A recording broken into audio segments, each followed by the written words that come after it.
गोटे टाइल्स बुझे ट्रक पछपटे आउ एक टाइल्स बुझे ट्रक धक्का देबारु जड़े ड्राइवर गुरुतर होई डाक्तरखाना रे भर्ती होइछंती। एपरी मर्मन्तुत सड़क दुर्घटना घटी ढेंकानाल जिला परजंग थाना 53 नंबर जातीय राजपथर बड़झरा गाँ केनाल ब्रिज निकटरे।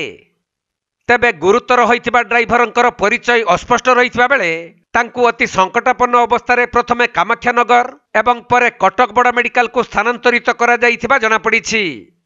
मिलिथिबा सूचना अनुसार दुईटी टाइल्स बुझे ट्रक गुजरात रु भाया ओडिशा देई पश्चिमबंग जाउथिले।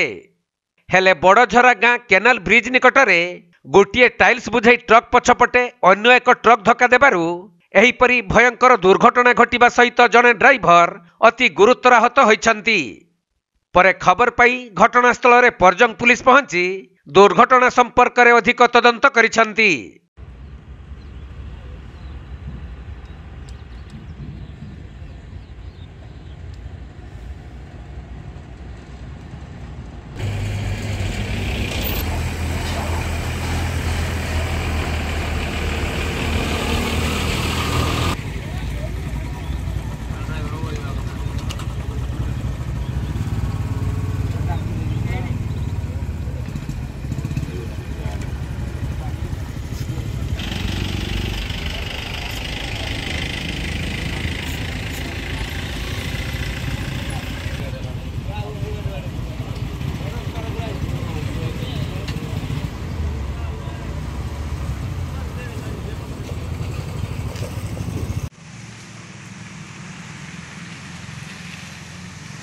ढेंकानाल जिल्लारू असीम अमिताभ शतपथी रिपोर्ट कोणार्क लाइव।